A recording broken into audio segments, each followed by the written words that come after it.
সর্বশক্তিমান দাবি করা আমেরিকার ওপরেও যে হামলা চালানো যায়, আমেরিকার দম্ভকেও যে চূর্ণ করা যায়, সদ্য তার প্রমাণ দিয়েছে ইরান। অন্যদিকে চীনের মতো শক্তিশালী দেশের তৈরি ডিফেন্স সিস্টেমকেও যে চ্যালেঞ্জ জানানো যায়, তার প্রমাণ দিয়েছে ভারতের অপারেশন সিঁদুর। বিশ্বের যুদ্ধের আঙিনায় পরপর ঘটে যাওয়া এই ঘটনাগুলো প্রমাণ দিচ্ছে যে সামরিক শক্তির বড়াই করা দেশগুলোর থেকে কম যায় না তাদের শত্রুপক্ষ। আর এই ঘটনাগুলো এখন ভয় ধরিয়েছে ভারতের আরেক প্রতিবেশী দেশ বাংলাদেশকে। একদিকে যেমন শক্তিধর দেশগুলোর সামরিক শক্তি প্রশ্নের মুখে, তখন অন্যদিকে ভারত এবং ইরানের মতো দেশের অন্য শত্রুদের মনে তৈরি হয়েছে আতঙ্ক, যার জেরে বাংলাদেশের মতো দেশও এখন ভাবছে তাদের সামরিক শক্তি বৃদ্ধির কথা। তবে কি ভারতের অপারেশন সিঁদুর আর ইরানের তরফে আমেরিকার সৈন্য ঘাঁটিতে হামলা বদলে দিল বিশ্বের সামরিক শক্তিধর দেশের সংঘাটি? আন্তর্জাতিক স্তরে কি তবে পরিবর্তন আসতে চলেছে? পরপর ঘটে যাওয়া এই একাধিক ঘটনাগুলোকে যদি এক সুতোতে বাঁধা যায়, তাহলে এক নয় একাধিক প্রশ্ন ভীষণভাবেই জোরালো হচ্ছে। আজ এই বিষয়টি একটি বিস্তারিত তথ্য তুলে ধরে আপনাদেরকে বোঝাবার চেষ্টা করব কিভাবে ভাবনাগুলো বদলে যাচ্ছে, বদলে যাবে আপনাদের ভাবনাও। আপনারা দেখতে শুরু করেছেন এডিটর স্টাইল। আমি ভাস্কর দত্ত আপনাদেরকে স্বাগত জানাই আরও একটি এপিসোডে।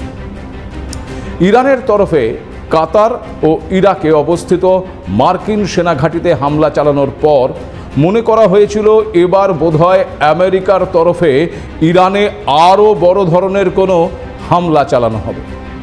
কিন্তু হামলা তো দূরস্থ, বরং তড়িঘড়ি যুদ্ধবিরতির কথা ঘোষণা করেছেন মার্কিন প্রেসিডেন্ট ডোনাল্ড ট্রাম্প। তবে ইসরায়েল এবং ইরান যুদ্ধ যে আপাত বিরতি, তা বলাই যায়। তার কারণ এই বিরতি একটা সাময়িক বিরতি বলেই মনে করা হচ্ছে। কারণ যে ট্রাম্প এই যুদ্ধবিরতির কথা ঘোষণা করেছেন, সেই ট্রাম্পই আবার বুধবার জানিয়েছেন ইসরায়েল এবং ইরান ক্লান্ত, কিন্তু দুই দেশের মধ্যে সংঘাত আবার শুরু হতে পারে। ট্রাম্প সংবাদ সংস্থা রয়টার্সকে জানিয়েছে, আমি উভয়ের সঙ্গেই মোকাবেলা করেছি এবং তারা উভয়ই ক্লান্ত। এবং এটা কি আবার শুরু হতে পারে? এ প্রশ্নের উত্তরে তিনি পরিষ্কার জানাচ্ছেন, আমার মনে হয় কোনো একদিন এটি হতে পারে, সম্ভবত এটি শীঘ্রই শুরু হতে পারে, এমন মন্তব্যও করেছেন ডোনাল্ড ট্রাম্প। স্বাভাবিকভাবেই ইরান ইসরায়েলের এই যুদ্ধবিরতি যে সাময়িক, তা বলাই যায়। তবে ইরান ও ইসরায়েল এই দুদেশই এখন তাদের ক্ষয়ক্ষতির মূল্যায়নে ব্যস্ত, যা নিয়ে আবার ধোঁয়াশাও তৈরি হয়েছে। তার কারণ ডোনাল্ড ট্রাম্প দাবি করেছেন মার্কিন হামলায় ইরানের পারমাণবিক কেন্দ্রগুলো ধ্বংস হয়েছে এবং দেশটি তার এই পারমাণবিক কর্মসূচি কয়েক বছর পিছিয়ে গেছে। তবে এর আগে মার্কিন গোয়েন্দা সংস্থার একটি প্রতিবেদনে বলা হয়েছিল আমেরিকার বিমান হামলায় তেহরানের পারমাণবিক কর্মসূচি মাত্র কয়েক মাস বিলম্বিত হয়েছে। প্রশ্ন এটাও যে যদি সত্যি ইরানের পারমাণবিক ক্ষেত্রগুলো ধ্বংস হয়ে গিয়ে থাকে, তবে কোথায় গেল ওই 400 কেজি ইউরেনিয়াম? তার কোনো তথ্য বা দাবি এখনো পর্যন্ত আমেরিকা দেয়নি বা করেওনি। অন্যদিকে ইসরায়েলের তরফে বলা হয়েছে ক্ষতির সম্পূর্ণ মূল্যায়ন এখনো করা সম্ভব হয়নি। এদিকে ইরানের 3টি পারমাণবিক ক্ষেত্রে বিমান হামলার উদ্দেশ্য অর্জন নিয়ে প্রশ্ন ওঠায় মার্কিন সিনেটদের জাতীয় নিরাপত্তা কর্মকর্তাদের সঙ্গে বৈঠকেও বসেছেন ট্রাম্প। ইরানের বিরুদ্ধে আরও কোনো সামরিক পদক্ষেপ নেওয়ার আগে ট্রাম্পকে কংগ্রেসের অনুমোদন নেওয়ার কথা উঠে এসেছে। সব মিলিয়ে ইরান ইসরায়েলের যুদ্ধপর্বে আমেরিকার ভূমিকা নিয়ে শুধু বিশ্বের অন্য দেশগুলোতে নয়, খোদ আমেরিকার অভ্যন্তরেও প্রশ্ন উঠতে শুরু করেছে। বিশেষ করে ইরানের তরফে ইরাক এবং কাতারে অবস্থিত মার্কিন সেনা ঘাঁটিতে হামলা কেন প্রতিরোধ করা গেল না তা নিয়ে প্রশ্নের মুখে খোদ মার্কিন প্রেসিডেন্ট, প্রশ্নের মুখে মার্কিন ডিফেন্স সিস্টেমও। ঠিক যেমন ভারতের তরফে অপারেশন সিঁদুরের পর পাকিস্তানে অবস্থিত চীনের ডিফেন্স সিস্টেম নিয়ে প্রশ্ন উঠেছিল। অপারেশন সিঁদুরে ভারতের তরফে বিশেষ করে যে ব্রহ্মোস ক্ষেপণাস্ত্র ব্যবহার করা হয় তা পাকিস্তানের বিমান প্রতিরক্ষা ব্যবস্থাকে সহজেই ভেদ করতে সক্ষম হয়েছিল। চীনের তৈরি বিমান প্রতিরক্ষা ব্যবস্থা যেমন HQ-9 ভারতীয় ক্ষেপণাস্ত্র এবং বিমান হামলা রুখতে যে সম্পূর্ণ ব্যর্থ হয়েছিল তার বলার অপেক্ষা রাখে না।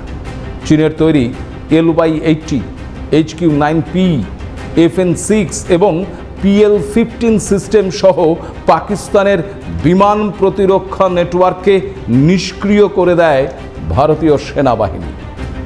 এই ঘটনা একদিকে যেমন ভারতীয় প্রতিরক্ষা সিস্টেমের সফলতাকে সামনে নিয়ে এসেছে, ঠিক তেমন অন্যদিকে আন্তর্জাতিক অস্ত্র সরবরাহকারী হিসেবে চীনের ভাবমূর্তিকেও ক্ষতিগ্রস্ত করেছে। এবার সেই চীনের মাটিতে দাঁড়িয়ে নাম না করে পাকিস্তান এবং চীন এই জুটিকে কড়া বার্তা দিয়েছেন ভারতের প্রতিরক্ষা মন্ত্রী রাজনাথ সিং।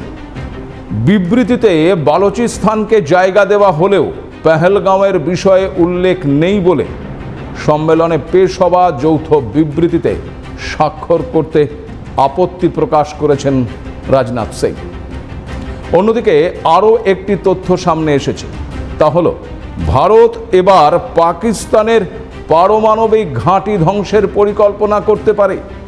সূত্র মারফত এ খবর পাওয়া গেছে, যার কারণে আবার পাকিস্তানও নাকি জরুরি বৈঠক করেছে। আর ভারতের এই অবস্থানই সবচেয়ে ভয় ধরিয়েছে বাংলাদেশের বুকে।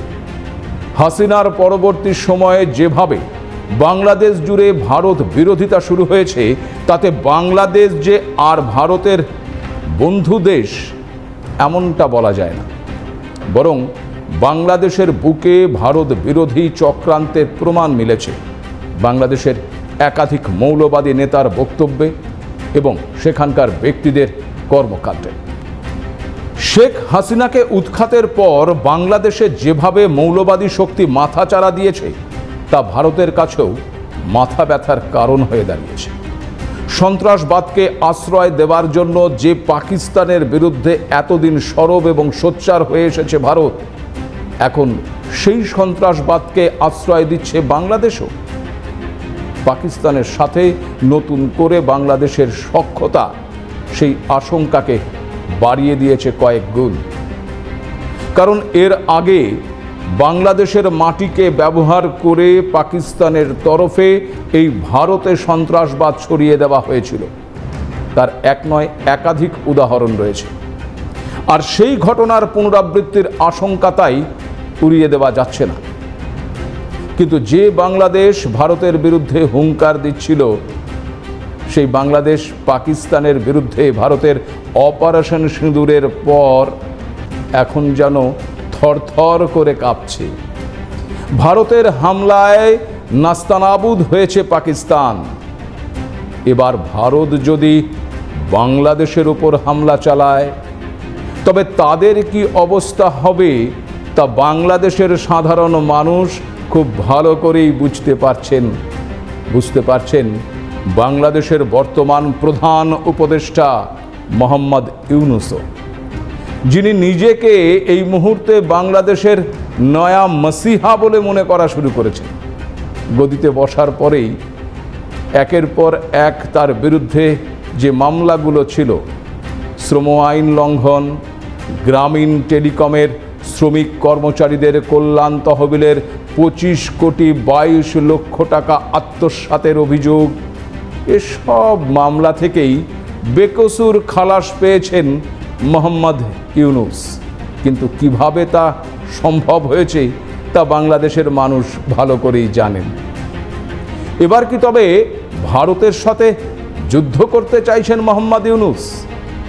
আর্থিকভাবে দেউলিয়া হয়ে যাওয়া একটি দেশ কেন তবে অস্ত্র কেনার তোড়জোড় শুরু করেছে।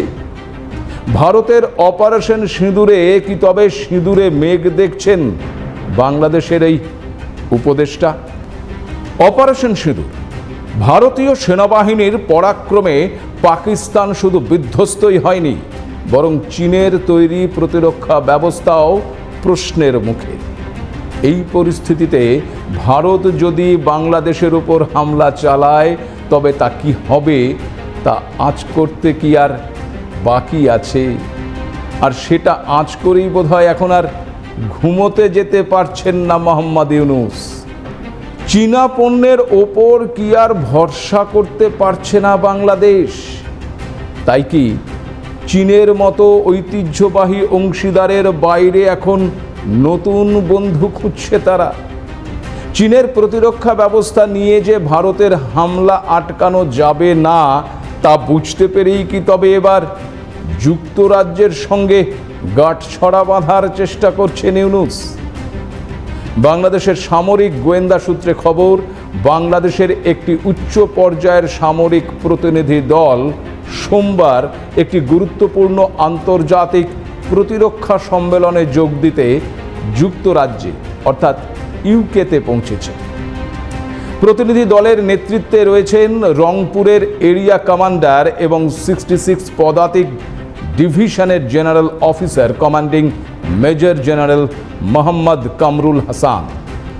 আর তার সঙ্গে রয়েছেন বাংলাদেশ সেনাবাহিনী ও বিমান বাহিনীর 6 জন উচ্চপদস্থ আধিকারিক। দলটি 23 জুন থেকে 26 জুন লন্ডনে অনুষ্ঠিত 19তম ফুল স্পেকট্রাম এয়ার ডিফেন্স সামিটে যোগ দিয়েছে। এই শীর্ষ সম্মেলনের লক্ষ্য দেশের আভ্যন্তরীণ প্রতিরক্ষা ক্ষমতা বৃদ্ধি করা এবং বিমান ও ক্ষেপণাস্ত্র প্রতিরক্ষার জন্য উন্নত সমাধানের খোঁজ করা। ইউনূস চাইছেন বাংলাদেশের বিমান প্রতিরক্ষা ব্যবস্থাকে আরও শক্তিশালী করে তুলতে। প্রশ্ন হচ্ছে কেন? কোনো একটি দেশ তার প্রতিরক্ষা ব্যবস্থাকে শক্তিশালী করবে এতে কোনো প্রশ্ন থাকতে পারে না, কিন্তু যে দেশটি আর্থিকভাবে অত্যন্ত খারাপ অবস্থায় পৌঁছেছে, যে দেশটির একের পর এক শিল্প বন্ধের মুখে, মুখ থুবড়ে পড়েছে টেক্সটাইল সেক্টর, হু হু করে যে দেশে বাড়ছে বেকারত্বের সংখ্যা, কাজ হারাচ্ছে হাজার হাজার মানুষ, সেই সময় সেই দেশটি প্রতিরক্ষা খাতে কোটি কোটি টাকা খরচ করছে কেন? কোনো শত্রুপক্ষ বাংলাদেশে আক্রমণ চালাতে পারে এমন আশঙ্কার কথাও তো শোনা যাচ্ছে না। তখন কেন যুক্তরাজ্যের সাথে কোটি কোটি টাকার সামরিক চুক্তি স্বাক্ষর করতে চাইছে বাংলাদেশ? তবে কি ভারতের অপারেশন সিঁদুর ভয় ধরিয়ে দিয়েছে বাংলাদেশের মনে? পাকিস্তানে অবস্থিত 9টি জঙ্গি ঘাঁটি এবং পাকিস্তানের বিমান ঘাঁটিতে হামলা চালিয়েছে ভারতীয় সেনাবাহিনী। একটি হামলাও প্রতিহত করতে পারেনি পাকিস্তান। তার ফলে বাংলাদেশ তার বিমান প্রতিরক্ষা সম্পর্কে সতর্ক হয়ে উঠেছে। অন্যান্য দেশের সাথে সহযোগিতার মাধ্যমে বাংলাদেশ তার প্রতিরক্ষা ক্ষমতাকে বৃদ্ধির চেষ্টা করছে। তাই কি ইউনূস তার প্রতিনিধি দলকে লন্ডনে পাঠিয়েছেন? কি পরিকল্পনা করছে বাংলাদেশ? তথ্য বলছে বাংলাদেশ সেনাবাহিনী এখন আর একটি দেশের উপর নির্ভর করতে চাইছে না, বরং যুক্তরাজ্যের মতো পশ্চিমা দেশগুলির সঙ্গে সামরিক সহযোগিতা বৃদ্ধি করতে চাইছে, যাতে তাদের প্রযুক্তিগত উন্নতি এবং অস্ত্র সংগ্রহে সুবিধে হয়। এক্ষেত্রে বিমান প্রতিরক্ষার জন্য যুক্তরাজ্যের স্কাইসাবের সিস্টেম পেতে চাইছে বাংলাদেশ। স্কাইসাবের হলো ব্রিটেনের তৈরি একটি মাঝারি পাল্লার স্থলভিত্তিক মোবাইল বিমান প্রতিরক্ষা ব্যবস্থা। স্কাইসাবের সিস্টেমের দাম প্রায় $900 মিলিয়ন, যা প্রায় 7,700 কোটি টাকার কাছাকাছি। এই সিস্টেমটি যুদ্ধ বিমান, হেলিকপ্টার, দ্রোন বা মিসাইল হানা মোকাবেলা করতে সক্ষম। ন্যাটোর পূর্বাঞ্চলীয় সীমান্ত সুরক্ষিত করতে এই সিস্টেমটি ফকল্যান্ড দ্বীপপুঞ্জ এবং পোল্যান্ডে মোতায়েন করা আছে।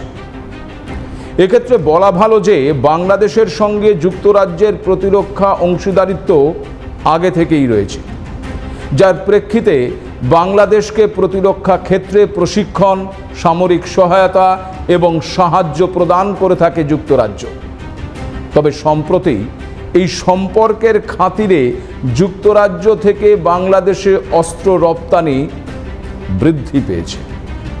বর্তমানে যুদ্ধের ছবিটা যে ধরা পড়েছে তা ভারতের অপারেশন সিঁদুরই হোক কিংবা রাশিয়া ইউক্রেন অথবা ইরান ইসরায়েল, সব যুদ্ধেই যে বিমান প্রতিরক্ষা ব্যবস্থা অত্যন্ত গুরুত্বপূর্ণ হয়ে উঠেছে তা প্রমাণিত। বিমানের পাশাপাশি ড্রোনও এখন যুদ্ধের একটি গুরুত্বপূর্ণ হাতিয়ার হয়ে দাঁড়িয়েছে। সে কারণে আকাশপথে এই হামলা প্রতিহত করতে বিমান প্রতিরক্ষা নেটওয়ার্ককে গুরুত্ব দিতেই হবে যে কোনো দেশকে। বাংলাদেশও এখন সেই পথেই হাঁটতে চাইছে। লন্ডনের এই ডিফেন্স সামিটে বাংলাদেশের যোগ দেওয়ার বিষয়টির ওপর নজর রাখছে ভারতও। ইতিমধ্যেই বাংলাদেশ বিমান বাহিনী গত 18 জুন বগুড়ায় তাদের দ্বিতীয় GM-403M দূরপাল্লার বিমান নজরদারি রাডার চালু করেছে। ফ্রান্সের থ্যালেস রেথিয়ান সিস্টেমস দ্বারা তৈরি এই GM-400M গ্রাউন্ড মাস্টার 400 সিরিজের অংশ, যা একটি সম্পূর্ণ ডিজিটাল 3D রাডার সিস্টেম। মূলত নিচুতে ওরা বিমান থেকে শুরু করে ড্রোন হামলার হুমকি শনাক্ত করার ক্ষমতা রাখে এটি। 2 মাস আগেই ঢাকার মিরপুরে তাদের 71 স্কোয়াড্রনের সঙ্গে এই ধরনের রাডার প্রথম স্থাপন করে বাংলাদেশ। ভারত ও বাংলাদেশের মধ্যে একটা সৌহার্দ্যপূর্ণ সম্পর্ক থাকলেও হাসিনা পরবর্তী ঢাকার অবস্থান এবং সামরিক ক্ষেত্রে গতিবিধি বৃদ্ধি অত্যন্ত উল্লেখযোগ্য। অপারেশন সিঁদুরের পর বাংলাদেশ ভারতের বিরুদ্ধে কোনো রকম পদক্ষেপ গ্রহণ করার আগে 100 বার যে ভাববে সে বিষয়ে কোনো সন্দেহ নেই। সে কারণে বাংলাদেশকে কোনো হুমকি বলে মনে করছে না ভারত। তবে যেভাবে বাংলাদেশের অভ্যন্তরে ভারত বিদ্বেষ, মৌলবাদীদের বারবারন্ত এবং পাকিস্তানের সঙ্গে সখ্যতা বৃদ্ধি পাচ্ছে, সে কারণে বাংলাদেশের প্রতিটি পদক্ষেপের উপর নজর রাখছে ভারত। প্রতিরক্ষা খাতে উন্নয়ন যদি ভারতের বিরুদ্ধাচরণের কারণ হয়, তবে তার যে ফল বাংলাদেশকে ভুগতে হবে তা বলাই বাহুল্য। কারণ এ ভারত আর মুখে হুঁশিয়ারি দেয় না, প্রয়োজনে ঘরে ঢুকে যে হামলা করতে পারে তার প্রমাণ বাংলাদেশ চোখের সামনেই দেখেছে। তাই বাংলাদেশের জন্য একটি কথাই বলার আছে, আর তা হলো ভাবিয়া করিও কাজ।